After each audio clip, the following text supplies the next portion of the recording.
An upset, an unexpected result or situation, and throughout the World Cup's history, there have been many of these. Brazil's 7-1 semi-final loss to Germany in 2014, North Korea's 1-0 group stage win over Italy in 1966, and many more which we cover in this video as we look back at some of the biggest upsets in the history of the World Cup. The first one we'll be looking at is the USA's 1-0 win over England in 1950. The 1950 World Cup was the first World Cup in 12 years, with the 1942 and 1946 editions of the World Cup not going ahead for obvious reasons, and although this was the first time England had participated in the World Cup, they were widely tipped to win a tournament and had a reputation as the kings of football, and this wasn't for no reason. The English national team's postal record was one of the best, with them having 23 wins, 3 draws and 4 losses, and just 2 weeks before the tournament started, they had beaten Italy who had won 2 of the 3 World Cups 4-0 and Portugal 10-0. The USA on the other hand wasn't even close to being viewed in the high regard England was, despite coming third in the inaugural edition of the World Cup 20 years prior, as going into this match the Americans had lost their previous 7 matches by a combined score of 45-2 and their players didn't even play football professionally. When you take this into consideration, England were the clear favourites to win this match, and with the World Cup working differently back then and only one team from each group being able to progress to the next round, you would have thought England would try their very best to win their game so they could finish above their main competitor Spain in the group stage. But of course that isn't how things turned out, as England didn't try their best against the USA, with them leaving the likes of Stanley Matthews, who was considered one of the best players in the world, on the bench, and back then substitutions were a thing, so once he was on the bench, he was staying there. To put that into modern day perspective, it's like leaving Cristiano Ronaldo on the bench. I mean, who does that? Oh wait. But anyway, even without Stanley Matthews on the pitch, England was still the favourites to win this match, something which the players of that USA squad admit. According to everybody who ever wrote about Stanley Matthews, he was probably one of the greatest talents that there ever was. Now, had he played, the chances are they would have won, But the chances are they would have won anyway. So with the odds against the USA, it made it all the more surprising when the USA broke the deadlock in this match instead of England, who had dominated the early stages, with Joe Gatins heading the ball past the England keeper to put the underdogs 1-0 up, sending the Americans in attendance wild. Because of how unlikely it was for America to score, there was no recorded footage of this goal, as most of the cameras on the other end of the pitch where most of the action was expected to take place. But even with the 1-0 lead, it still seemed almost impossible for the USA to go on and win this match, something the players in that squad acknowledged. But nobody on our team dreamed at the halftime that we were going to win the game with that 1-0. But thanks to the US keeper Frank Borgi putting in the performance of his life, the US national team were able to achieve the impossible and defeat England, a result so unlikely that the New York Times didn't immediately report the score, with them assuming it was a hoax. Sticking to the 1950 World Cup, the next upset came in the final match of the tournament, with Uruguay defeating Brazil 2-1 on Brazilian turf, an upset known as the Tragedy of Maracana. Now this result doesn't immediately sound like an upset, as Uruguay had already won a World Cup and were a good side, but for some more context, this result was definitely a surprising one. First off, the 1950 edition World Cup was the only World Cup when it wasn't a final. Instead, there was a final group stage consisting of the 4 teams that topped their original group. This final group stage included Sweden, Spain, and of course Uruguay and Brazil. The Brazilian national team had breezed past their matches against Sweden and Spain, beating Sweden 7-1 and Spain 6-1 to claim the top spot in the group going into the final match, whilst Uruguay and second had more difficulty in their matches against those two sides, drawing 2-2 with Spain and beating Sweden 3-2 with their winner coming late on. This meant that Brazil only needed the draw against Uruguay and they'd be crowned champions of the world. And considering the form both teams were in, as well as the fact that Brazil had won Copa America and Brazil the previous year and beat Uruguay by 5-1 during that tournament, it seemed like them winning the World Cup was inevitable. And the Brazilian population shared the sentiment, with newspapers having headlines like "Tomorrow will be Uruguay" and "These are the world champions," and just a few hours before the game, the mayor of Rio delivered a speech about how the Brazilian players will soon be crowned champions. So the stage was set. Brazil were almost certainly going to win their first World Cup, and over 173,000 people filled up the stadium, which to this day is the highest amount of spectators at a football match, with most of these spectators being Brazilians ready to witness this historic moment live in the flesh. So the match kicked off and Uruguay stuck to their game plan heavily orientated around defending, as they knew this would be their only chance of defeating this prolific Brazil side. Their game plan proved to be effective, with the match being scoreless at half time. However, soon into the second half, Brazil took the lead when Friaca sent the ball into the back of the net, making the crowd erupt in celebration. With only one half of football left to be played and Brazil just needed a draw to lift the trophy, it looked like the Brazilian population were in the right to celebrate so early. However, less than 20 minutes after this goal, nerves were started to creep up on the Brazilians in attendance as they watched their team concede to Uruguayan forward Chifiano to make the scoreline level. Although, as mentioned a couple times already, a draw was all they needed, so if Brazil could hold on to this 1-1 scoreline, the trophy would be theirs. And given the fact that Brazil had only conceded 1 goal to both Sweden and Spain, it seemed likely that they'd only concede 1 goal once again. Or better yet, given their reputation as a high goal scoring side, they'd score another goal to reclaim their lead and cement themselves as champions in style. But that isn't what happened, as with 11 minutes left on the clock, Alcides Gigia scored for Uruguay to put them 2-1 up, which proved to be the winner, making them champions of the world for the second time against all odds. Despite close to 200,000 people being in attendance, the stadium was practically silent, with there being a very faint sound of Uruguayans cheering.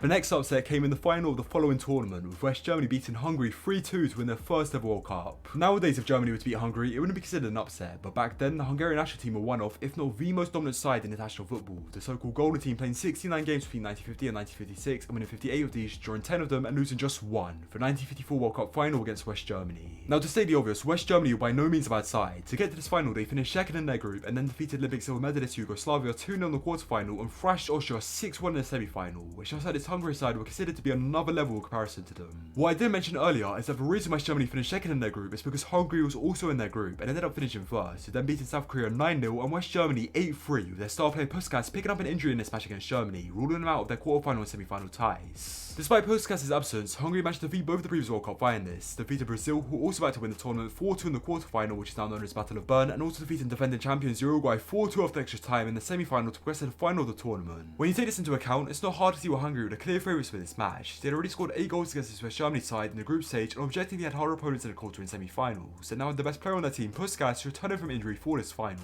As well as this, the Hungarian national team were gold medalists at the Olympics 2 years prior, while West Germany finished 4th, so odds were heavily stacked against them. The day of the final eventually came. The match got off to a quick start, Puskas putting Hungary ahead just 6 minutes in, which was followed up 2 minutes later by a goal by Zabor, who had an open goal in front of him, leaving him with a simple finish to extend Hungary's lead and make it seem like West Germany about to lose in a similar fashion to their group stage loss against Hungary. West Germany fought back for him, reduced the deficit 2 minutes after Hungary's second goal, and Morlock scored from close range, making it so 3 goals had been scored in only 10 minutes of this match. It wasn't long until the next goal was scored in this match, with 1-11 in the game in the 18th minute. Despite the first 18 minutes of this match being very hectic and 4 goals being scored in this time period, it wasn't until the 84th minute match when the next goal was scored, with Ron driving the ball into the bottom corner to get second in the match and score West Germany's first ever World Cup against a team most people expected them to lose against. Puskas did manage to get the ball into the back of the net 2 minutes after this goal to make it appear like Hungary had leveled the game, but the goal was ruled offside, crushing hopes of Hungary for they still had a chance of being crowned champions of the world. The next upset we'll be looking at is North Korea's 1-0 win over Italy in the 1966 World Cup. Just by the name of these two teams, you can immediately tell how big of an upset this is, and with added context, it's even worse. This was North Korea's first ever appearance at the World Cup, and not much was expected from them going into the tournament, especially given the fact that due to numerous boycotts and withdrawals from different African and Asian teams, they only had to play a home and away match against Australia to qualify for the tournament, a team which hadn't even played an international football match in 7 years. When you take this into account, it's understandable to see why North Korea was presumed to be knocked out in the group stage, and after the first 2 games, it seemed like people on the right did not expect much from this North Korea side, them losing 3-0 to the Soviet Union in their first match and scraping a 1-1 draw in their second match with Chile, with their goal coming in the 88th minute of the game. Italy, on the other hand, were making their 6th appearance of the World Cup and had already won it twice, for joint most alongside Brazil and Uruguay at that point in time. Although these World Cups were won in 1934 and 1938, Italy were one of the favourites to win the World Cup in 1966, and with a relatively favourable group, a group stage exit was unthinkable, but that's exactly what ended up happening. They did get off to a good start, then defeating Chile 2-0 in their own match, but in the next match they lost 1-0 to the Soviet Union. Although this didn't seem like that big of a deal at the time, as all they needed was a draw against North Korea and to be through to the knockout stage. Considering the stature of these two teams, North Korea were written off going into this match, and Italy were expected to defeat them comfortably, but the underdogs proved well wrong by the end of the match. Their one and only goal came through Pak in the 42nd minute, with the 24-year-old slotting the ball into the bottom corner, which ended up winning the match for North Korea, causing one of the biggest upsets in the history of the World Cup. Pak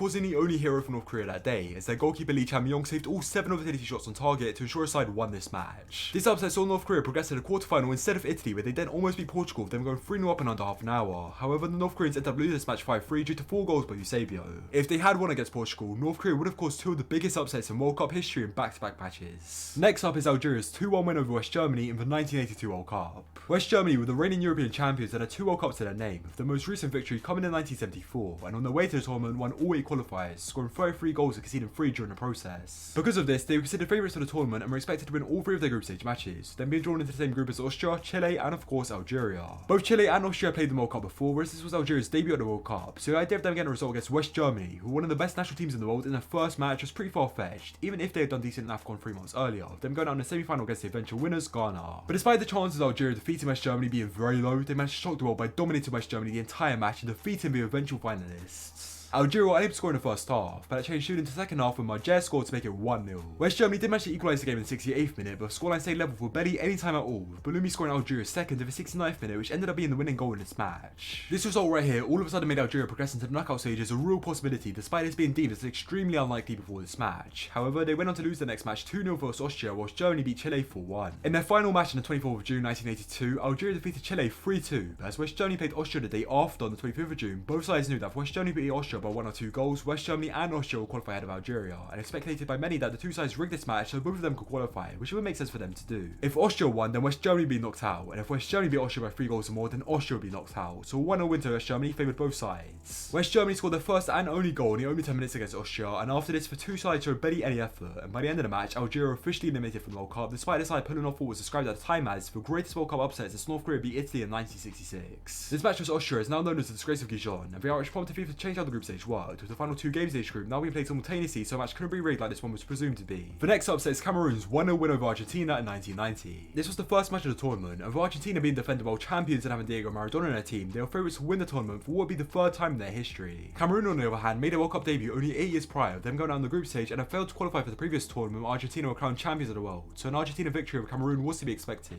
However, what was expected wasn't what ended up happening, as Cameroon surprised the world and put up a strong fight against Argentina. The score remained 0-0 for a long time in this match. However, it looked like things were about to change when one of the Cameroon players was shown a straight red card in the 61st minute, and just 6 minutes after this red card, the scoreline did indeed change, just not the way people anticipated, as despite the red card, Cameroon powered on and got what would be the winner in this match as striker Francois Amabiek headed the ball into the back of the net. It wasn't an easy task keeping this 1-0 lead of Argentina was down to 10 men, and it became an even harder task when another one of Cameroon's players was sent off due to a second yellow card in the 89th minute, but Maradona nor his teammates were able to score against 9-man Cameroon in the remaining minutes of the match, resulting in one of the most remarkable World Cup upsets ever. Cameroon then went on to win the next 2 matches to finish top of their group, whilst Argentina got 1 win and 1 draw, leaving them 3rd in their group. But as they were one of the highest ranking 3rd place teams, they still progressed to the knockout stage and made their way to the final, where they lost 1-0 to West Germany. Although Cameroon did so well in the group stage and pulled off one of the biggest upsets of World Cup history, they went out in the quarterfinals, losing to England 3-2 after extra time. Their success in this tournament helped change the future of the World Cup though, as this was the first time an African nation had ever gone to the quarterfinals, and as a result, FIFA gave an additional place for African nations in the next World Cup, changing the number of spots they had from 2 to 3, which has since grown to 5.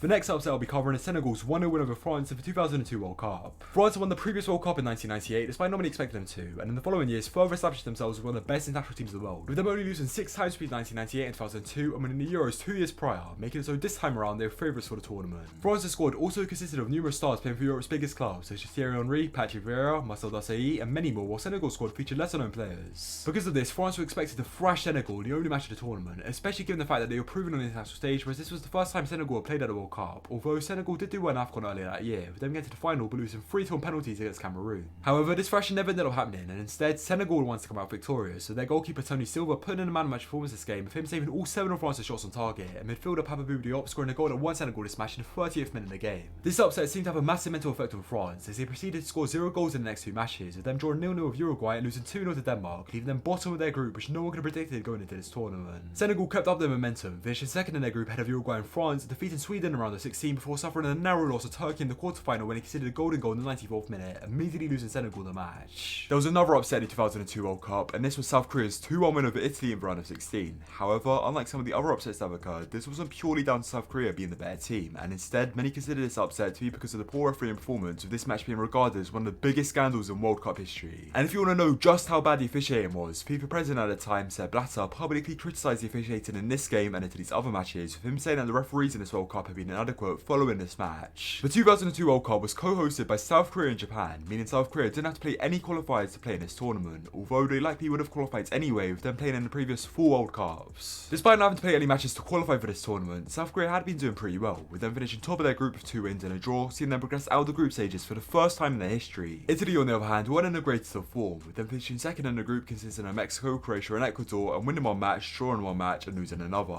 Despite this, they were still back to defeat South Korea, considering the players in their side, such as the likes of Maldini, Buffon, Del Piero, Vieri, Totti and many other great players, whereas the players for South Korea weren't as well established. There was drama almost immediately after this match kicked off, with South Korea being awarded a penalty in the 4th minute of the game, although this wasn't an example of one of the bad decisions in this game, as one of the Italian defenders grabbed the shirt of one of the South Korean players and brought them down to the ground, which you just cannot do. South Korea were unable to score from this penalty however, with Buffon diving the correct way to keep the scoreline at 0-0. Not long after this, Christian Vieri headed the ball in to put Italy in front, and despite over an hour of football left to be played, it seemed like Italy were well on their way to progress to the quarterfinals as most people expected them to. However, throughout this match, South Korea got away with a few fouls that they probably should have been penalised for, including one of South Korean players elbowing Del Piero in the face in his own box, but nothing being given for it. Although the large majority of decisions favoured South Korea, Italy did manage to hold on to their 1-goal lead for most of this match. However, they just couldn't hold on to it in the final few minutes of regular time, as Seol Ki-hyun levelling the game in the 87th minute. This took the game to extra time, with Francesco Totti was shown a 2nd yellow card for diving in the 103rd minute. However, this decision is very controversial, as a lot of people don't consider this to be a dive, and the referee was 30 yards away from the challenge. The extra man of advantage hugely benefited South Korea, and not long after, An Jang-hwan made up for his penalty miss earlier in the game as he scored a golden goal in the 116th minute to defeat Italy, helping South Korea pull off one of the biggest upsets in World Cup history. South Korea then went on to defeat Spain on penalties in the quarterfinal to make them the first ever Asian nation to get to the semi-final of the World Cup, but they were unable to pull off another upset and lost 1-0 to Germany. Now the next upset is probably the most iconic World Cup match ever, and that is Brazil's 7-1 loss to Germany at home. Now this upset isn't a traditional upset where the team that won wasn't expected to win, as Germany were back to win against Brazil even if they had the home field advantage, but the manner in which they won this game is what makes it such an upset, as I don't think anyone would have expected Germany to batter Brazil in the way they did, scoring 7 goals against a side that weren't bad by any means in a semi-final of the World Cup. At the time of this match, Germany was second in the world rankings and Brazil were third, with both teams being undefeated the entire tournament going into the semi-final clash, and with both teams getting to the final on 7 occasions, they were fighting for a chance to become the first nation to reach 8 World Cup finals. This made it seem like we were in for a fairly even match, although Brazil were at a slight disadvantage due to them missing 2 of their key players, with Neymar suffering a horrific injury in their quarterfinal match against Colombia and their captain Thiago Silva picking up 2 many yellow cards, which meant he was suspended for this match. But even with those 2 players missing, no one could have predicted the onslaught that was about to follow. Within the opening half an hour of this match, Germany already 5-0 up with goals from Müller, Klose, Kroos and Khedira, with 4 of these goals being scored within a 6-minute time span.